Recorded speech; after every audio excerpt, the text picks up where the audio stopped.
Yo, what's going on YouTube, and welcome back to Goal Line Hockey. It's your boy Kevin Forte, and today we're taking a look at the New York Islanders. Now, there's been a lot of interesting reports about what could be happening for the New York Islanders this season, and there's been a lot of talk about a potential trade, which I think is kind of interesting. I think Lou Lamoriello is pretty low-key, trying to keep things, on the down low in terms of trades and things like that, but this one has definitely garnered a lot of attention, even going back to this past spring, and the rumors are still out there. And you guys have even said in the comments section, you know what?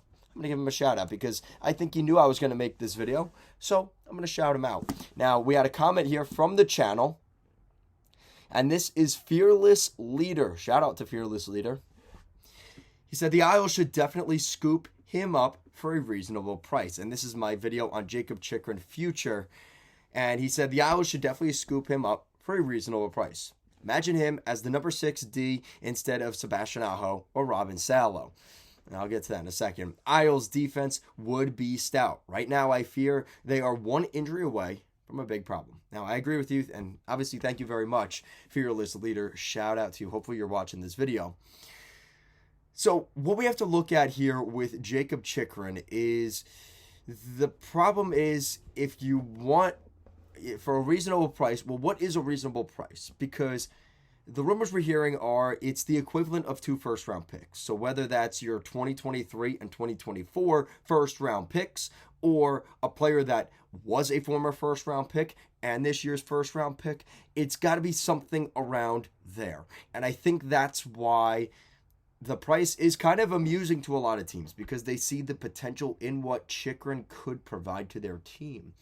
Now, here's the problem. Jakob Chychrun has not really been playing very much. He's had a lot of injury issues and is a guy that teams want to see healthy. Before they decide to make a trade for Chychrun, they want to see he's a guy that can sustain ice time and actually be in the lineup. They don't want to trade for a guy like Matt Murray in Toronto. They don't want to trade for a guy that's not going to play for them. And I think right now when you look at this season, he has not played yet in the 2022-2023 National Hockey League season. He has not played yet. He has not skated for the Coyotes, and he's dealt with some injuries and this and that. But that is kind of alarming if you're a team trying to trade for him, because if you're going to give up, well, the Islanders, I think, need to give up.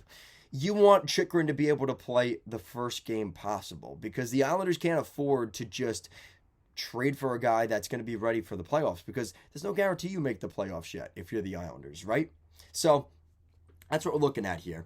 So thank you to Fearless Leader. Shout out to you. All right, so what we have to look at, this is a guy that can sustain ice time. He's a minute muncher, I like to call them. He's a guy that can play a lot of minutes. Last season, he averaged over 23 minutes of average time on ice, which is incredible. And the year before that, 23, 22, 20 minutes. Even in his rookie season, he was averaging over 16 minutes of ice time. So this is a guy that can play. He's been in the NHL now for 6 seasons, and once he plays a game this year, it'll be his 7th NHL season. He's got over 300 games in the National Hockey League. But the most scary, jarring thing about him, again, with COVID seasons included, he has not played a full 82-game NHL schedule yet. So when you look at the things around him that you want to see as, all right, there is a future there, there are setbacks to that. Now, you look at his most impressive season and the season that everybody kind of looks at Chychrun like this guy is the real deal. It was back when he was 22 years old in the 2020-2021 playoff COVID bubble season, or the season after that. He picked up in 56 games. Again, that was the schedule for that year. It wasn't a full 82-game schedule. But he played 56 games, 18 goals, 23 assists, 41 points for Jakob Chychrun on a Coyotes team that was not very good. And he still picked up over 40 points as a defenseman. This past season, he saw a little bit of a regression in his points. Only 21 points this year. but he played 9 less games. He played 47 games with the Arizona Coyotes. So his points definitely dipped. His plus minus was the worst in his entire career, a minus 20 last year with the Coyotes. So he just had a bad season last year. I think he was a little overplayed, didn't have much talent around him, and it's kind of hard to knock him for that. And we've heard here recently, as I said in that other video, that, Chychrun is kind of ready to go. He kind of wants to leave. He's like, I've been here for a while and, things aren't really going anywhere. It's kind of stale and I want to get an opportunity to play somewhere else. The problem is if a team's going to give up those 2 first-round values in assets, you got to see him healthy and playing, and that just hasn't been the case. Now, if the Islanders were to be in the mix for a guy like Jakob Chychrun, listen, it's not going to be a pretty price. It's going to be one of those things where, I don't know what the league's perception of Arttu Raty is, but that's a guy that always rings a bell to me. He played very well at the end of the season last year in Bridgeport, so that's definitely a guy to keep an eye on. So Arttu Raty, Simon Holmstrom, he was a former first-round pick of the Islanders. Probably could have gone in the 3rd round, and the Islanders that's a Lou Lamoriello just going for the guy when he shouldn't have. And the one that I hate saying the most, and that's Oliver Wahlstrom. Because the Islanders aren't giving up Dobson. Dobson's not going anywhere, and the fact that I'd be willing to put Wahlstrom in this deal already says I'm not a fan of it.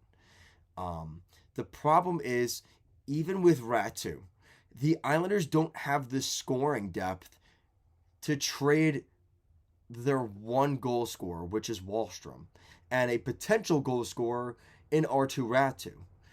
The Islanders cannot afford to trade those guys and a first-round pick for a guy that could be on the 3rd pair. And that's what Fearless Leader said. The problem is the Islanders, if they do trade for Chychrun, they are not going to put him on the 3rd pair, at least not at first. Because if you're trading for Chychrun, you see him at the very least as a 2nd pair, if not a top pairing defenseman.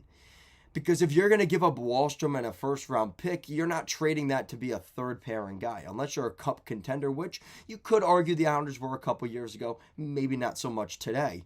So when I think about that, I just don't see the Islanders doing that. And again, there is holes on the Islanders' blue line, and I absolutely agree here with Fearless Leader in that regard. Because when you look at the Islanders' defense, like he said, Robin Salo and Sebastian Aho, yeah, they're not great, but there's a reason that the Islanders brought in Andy Green and Chara last year, because they were not that healthy. Now, here's the thing. You've got Pelech, Pulak, Romanov, and Dobson. Really good top 4. I think that's one of the strengths of the Islanders this year.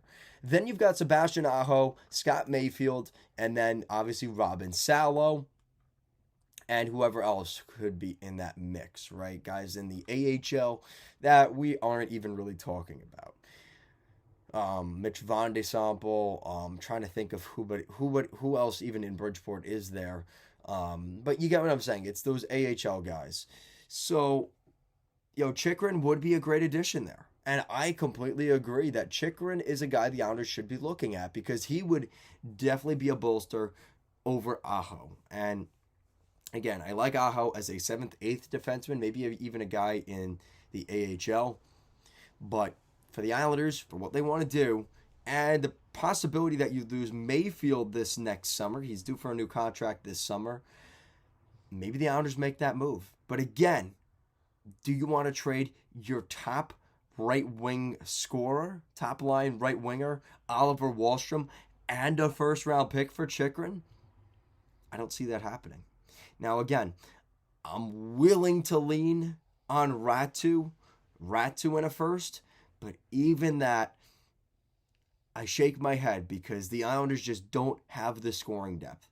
If they were getting more production from Bailey and Nelson and even Barzell to some extent. Really, it's not Barzell. It's Beauvillier, Palmieri, Nelson, Lee, Bailey. If those guys were scoring more, yeah, I'd be more willing to trade a guy like Wahlstrom. Yeah, and I still don't like that idea. I still don't make that trade. But even for Raty, right, in the future, I'd be more willing to part ways with a Raty, because those other guys are still producing on the Islanders, and that just hasn't been the case.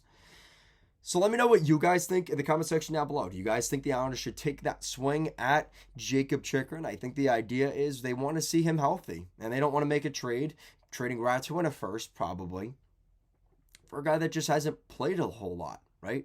Never played a full 82-game schedule, and excuse me, I think that's kind of weighed on the Islanders' decision to say, we're going to wait a little bit longer, see him healthy, and maybe we'll decide at the end of the season if that's really something that we want to pursue. Guys, thank you so much, as always, and I will see you again next time. Shout out to Fearless Leader for the comment. Figured I'd mention it today, and I'll see you guys again next time.